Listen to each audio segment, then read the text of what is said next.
Hello. So in this video, we're going to talk about different types of research questions and the ways that using these different types of research questions may benefit you. So we're going to look at two primary sets of distinctions. We're going to look at subjective versus objective research questions, and we're going to look at open versus closed-ended questions. So starting with subjective and objective research questions, these are the main. So I've done a video before where I talked about the difference between opinion and fact. So an opinion is something that can reasonably be disagreed with. It's something that other people might view differently and be equally correct. A fact is something that can be objectively measured in the world. There is data, or there can be data to support that position. This is, broadly speaking, the difference between subjective and objective research questions.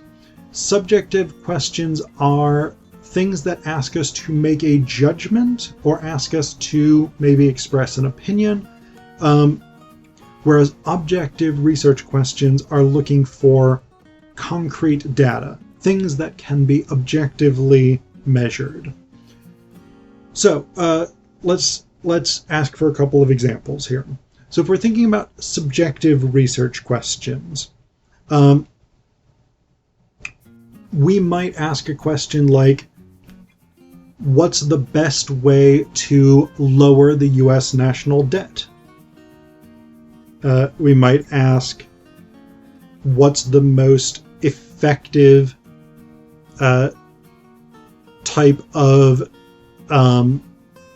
what's the most effective material for paving roads?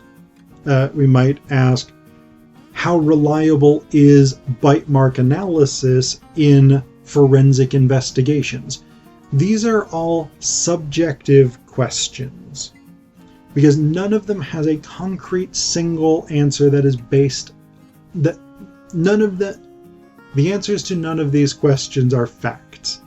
They are opinions that we might develop based on facts, and we would want to accumulate evidence to make those judgments, but each of them asks us to make a judgment.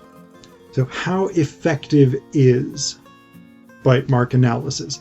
This is an assessment. This is asking us to make a judgment. There's not a clear objective measurement in the world that we can look to for that.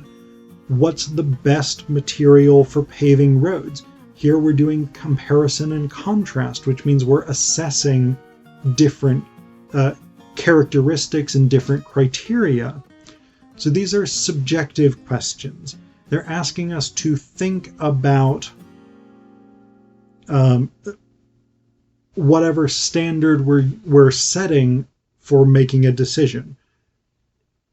So again, evaluation, analysis, these kinds of skills.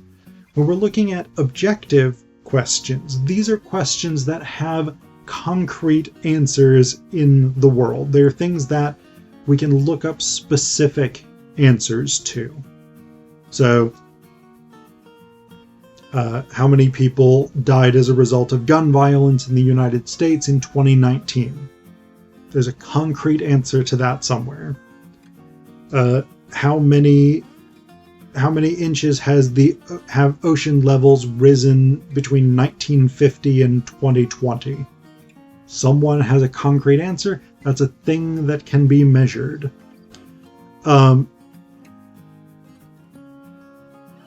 Another objective research question might be, when did the Civil War end?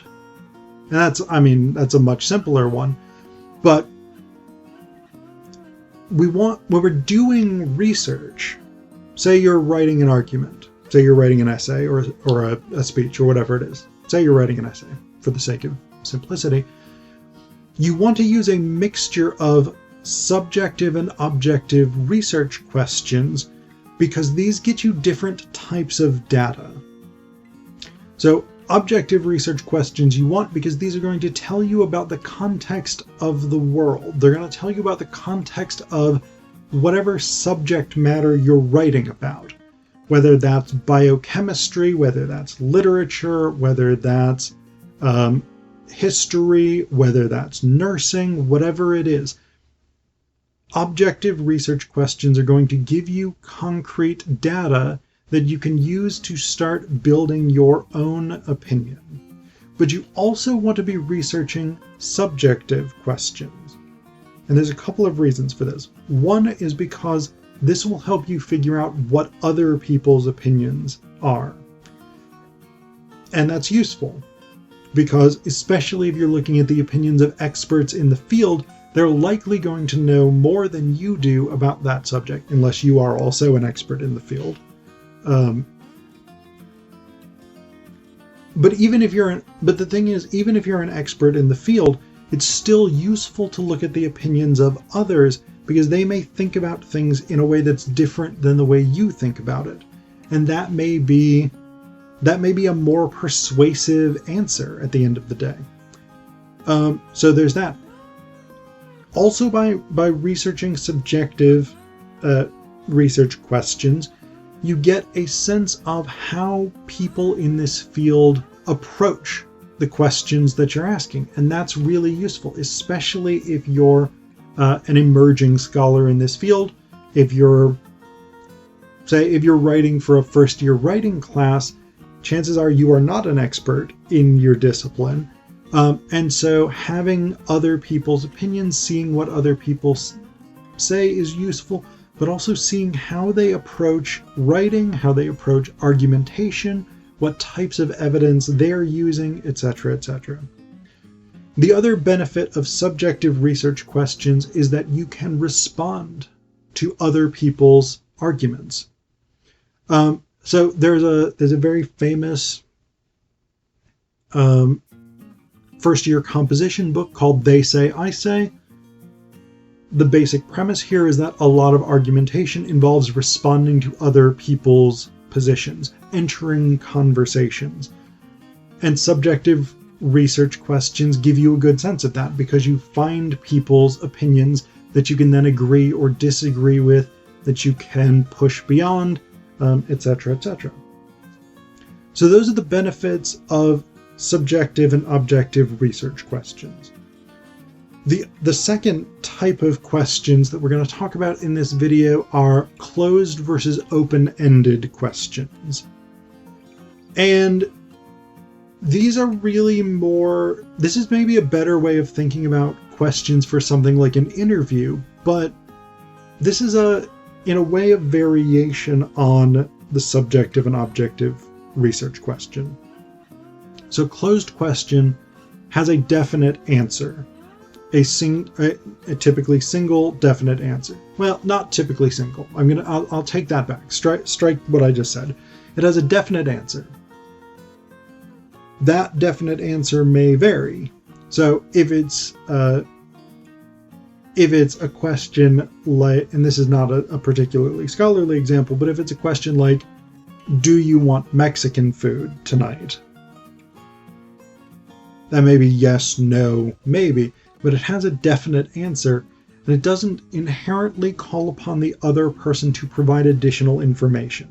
So that's really what a closed-ended question is characterized by, is it doesn't ask for additional information beyond a direct answer to the question being posed. An open-ended question, on the other hand, will ask for additional information beyond a simple, direct answer.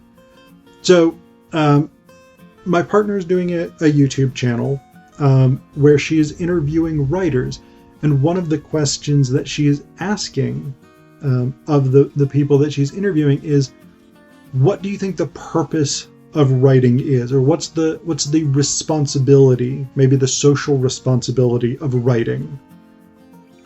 This is an open-ended question.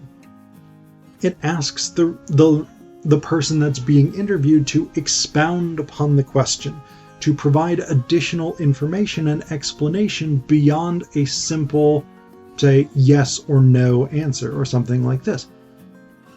And so, in the same way that subjective and objective research questions are useful, open-ended and closed-ended research questions are useful as well. Because again, they give you the opportunity to either find sort of definite facts, specific answers to questions that have recognizable answers, or they give you the opportunity to develop a more expansive investigation, a more expansive search. And when you're doing research, you really want to combine both of those. You want concrete, specific data that you can use to build your opinion on and you can use to provide evidence from. You also want opinions. You want ideas. You want other people's assessments of things that you can work from.